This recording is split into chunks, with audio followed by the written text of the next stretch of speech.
Hello everyone and welcome back to another project. In this project, I'm going to show you on how you can make a relief delivery drone for flood affected region. You can also use it for any other delivery purpose, for example, for delivering medicines, for delivering food or any other emergency goods. So for this part of the project, I'll be doing everything manually. That means the drone will be flown manually, the payload will be dropped manually, and then the drone will return to its launch position manually. But in one of the later videos, I'll show you on how you can make the entire operation autonomous. That means the drone will be flying to its desired destination automatically. Then it will be initiating the dropping mechanism autonomously, and after that it will return to its launch position autonomously. That can be done simply by following advanced mission planning, and as I've already told you that I'm going to be showing that in one of the later videos. So for this part of the project, initially I'll be talking about the features and some of the technical aspects of my project. Then I'll talk about the components that I've used here, and finally I will show you the demonstration, the way the project works. So with no delay, I would like to dive into the features of my project and some of the technical aspects. So as you can see that I've used the servo motor, the Micro SG servo motor over here in order to design the dropping mechanism. And I believe you can see that there is kind of a lock over here where the payload will be attached. So as I send corresponding signal from the radio transmitter, then the state of the lock is going to be changed, and the payload which is attached with this piece of rod with the lock, in other words, then that's going to be also dropped due to the gravitational force of acceleration. Now there are some issues over here that I have to consider, because the radio transmitter and the receiver are coupled with each other following the pulse position modulation. But that is the reason I can't get any PWM signals for controlling the servo motor from the receiver, because they are configured. I mean, the receiver transmitter pair is configured in the PPM mode, which is pulse position modulation mode, but the servo motor requires PWM. Again, I cannot change the mode to PWM, because in that case I will require a PPM to PWM encoders for the Pixhawk, and it's gonna be really very complicated. So in order to avoid this kind of situation, what I've done here is that I have coupled the servo motor with the 8th channel of the 8th main output of the Pixhawk. That means the servo has been interfaced, or the servo will get the necessary PWM signals from the main output 8 of Pixhawk, and the 7th channel of the radio transmitter has been assigned to the main output 8, which is servo 8. And I'll be showing you the configuration on Mission Planner very shortly. After that, the 7th radio channel RC-in7 has been assigned to switch A of my radio transmitter, and I'm using the FlySky's FSI6S, as I've already told you. And by following this approach, we can easily control the state of the servo motor, the state of the shaft of the servo motor, using the switch A of our radio transmitter, and we can simply change the state of this lock, as you can see, and therefore drop the payload. So that's all about the features and some of the technical aspects of my project. Right now I would like to talk about the component that I've used here. So let me make the board a bit clearer. As you can see, as you can see that I have designed a dropping mechanism right over here. I have used a servo motor, as you can see here, which is a Micro SG-90. I believe you can see that there is a small shaft that rotates from 0 to 180 degrees. As you can see, that's on top of the servo motor, and I have a piece of rod that will be used in order to drop the payload from the drone, from the bottom plate. So the entire structure is placed on a bottom plate, and then the bottom plate will be attached with the drone. So I believe you can see that I have a lock over here that will be used in order to drop or keep the payload. I mean, in this case, if the payload is attached with the rod, as you can see, then it's going to be locked. I mean, it's going to maintain its current state. But if I toggle the state of switch A, which is coupled with the 7th radio channel of my radio transmitter, then the state of the lock is going to change. That means the lock will be unlocked. As a consequence, due to the gravitational force of acceleration, the payload, which is the relief in our case, which is attached with this lock, in other words, which is attached with this lock or with this rod, as you can see, that's also going to be dropped. So That's very simple. That's how it's going to work. It's very lightweight. The micro servo, it's very lightweight, a few grams only. It doesn't require pretty much of power. And I believe you can see that I have used a cock sheet over here. It's also very small weight. And the servo motor will be powered from the receiver. That's because of the fact that the 8th output of the Pixhawk will not be generating any power. That's because of the fact that I have used the D-shot ESCs, the D-shot non-BEC ESCs. That's why there won't be any power in the power port among the 3 pins of Pixhawk, among each of these 3 pins of Pixhawk corresponding the main outputs. That's why we have fetched the signal pin of the 8th pin of the 8th port of Pixhawk to this servo motor, and then the servo motor has been powered from the radio transmitter. So I believe I'm done with all the components. So in the next part, I'm going to show you the configuration that you have to do on Mission Planner.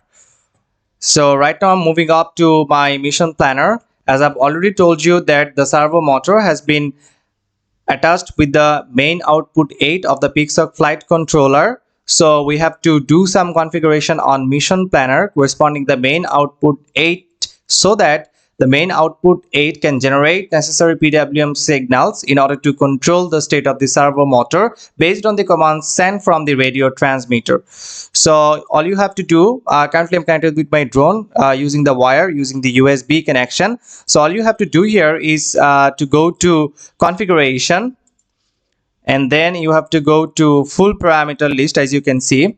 So as I've already told you that the servo motor will be connected with the main output 8 of the Pixhawk Flight Controller. You cannot use main output 1 through 4. That's because of the fact that I'm using a quadcopter and I have 4 ESCs, 4 motors. So these 4 pins, pin 1 through 4, will be used for these 4 motors. If you're using a hexacopter, then the main output 1 through 6 will be used for the 6 motors and the 6 ESCs, I should say.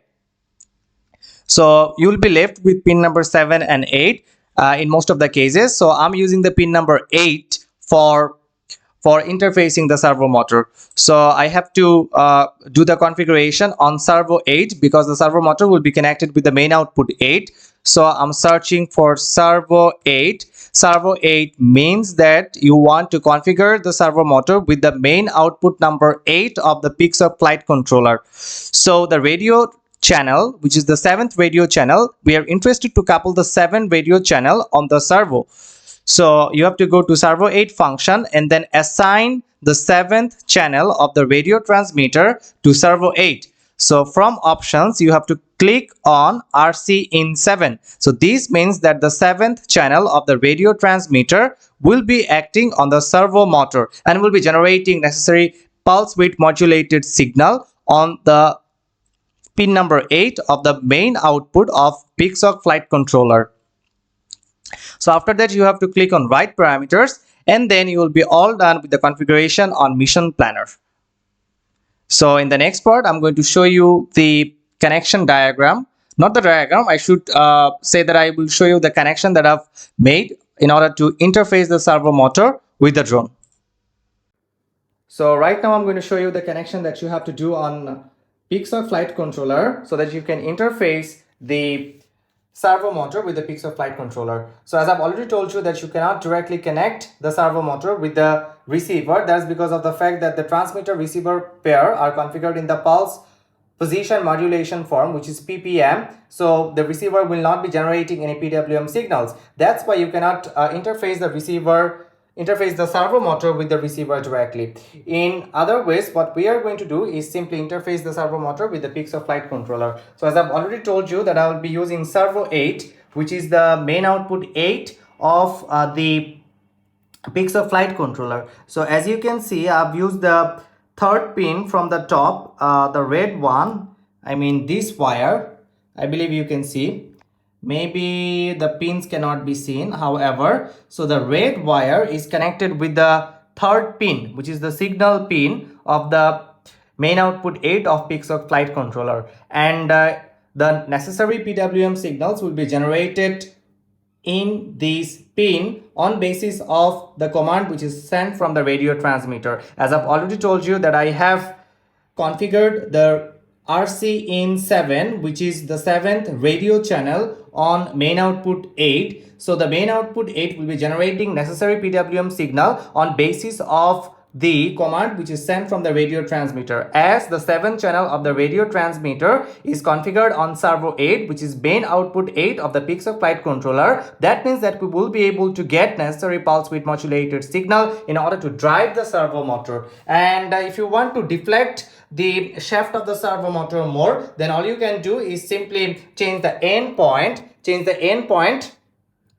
of the corresponding channel on your radio transmitter. And another thing that I forgot to mention is that you must also enable the auxiliary channel 7 on your radio transmitter and then assign auxiliary channel 7 to switch A, which will be the leftmost switch, the leftmost two-way switch of my FlySky FSI6 as transmitter. So as I've already told you that from main output, from the signal pin of main output 8, I have this wire that will be generating the necessary PWM signal in order to drive the servo motor. And as I've already told you that as I'm using the D-short ESC, the Hummingbird D-short ESC, I won't be able to get any power from the middle pin.